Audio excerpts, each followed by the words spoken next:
In our original discussions about co-authoring the graphic novel series, one of the first things David and Daniel suggested was that I star as a character in the books. I initially resisted this idea because I usually prefer to keep myself out of my books. And in the graphic novel, I definitely didn't want to appear as this all-knowing wise man that explains everything. In the end, I agreed to appear as a character, but on condition that I wouldn't be the only scientist there. So we added a few more scientists.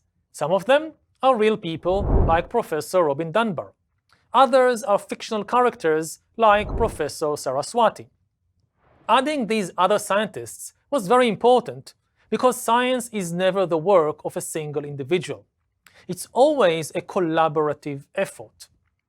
Most of what I know about archaeology, genetics, and history is based on the work of many of my colleagues. For example, how do I know that 50,000 years ago some Homo sapiens had sex with Neanderthals?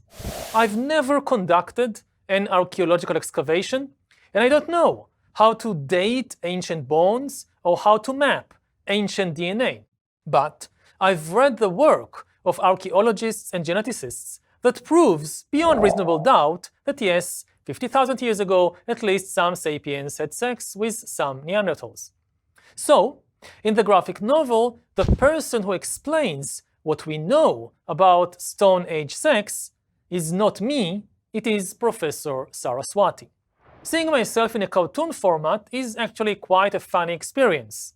The fictional Yuval is based on me, but he takes on a life of his own, dressing up in all kinds of crazy customs and getting hot-headed in ways that, well, I rarely do.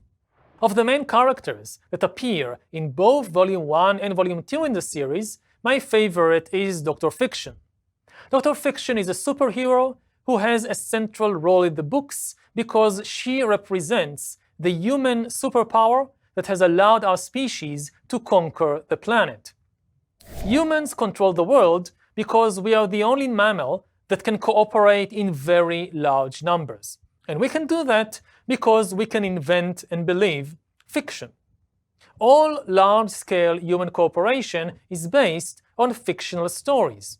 Religions are based on mythological stories.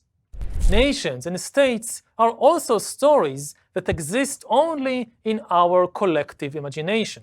Corporations are what lawyers call legal fictions. Money, too, is just a story. Take a dollar bill. It has no value in itself. You cannot eat it, or drink it, or wear it. The value of the dollar comes only from the stories that bankers tell us and that we all believe. How to convey this crucial idea in the graphic novel?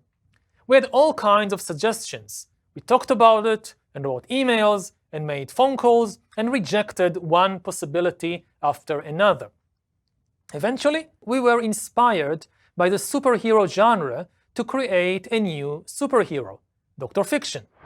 She flies around in a cape like a traditional comic superhero, and she personifies the human superpower to invent and believe fictional stories. In many ways, she is the most important character in the whole book.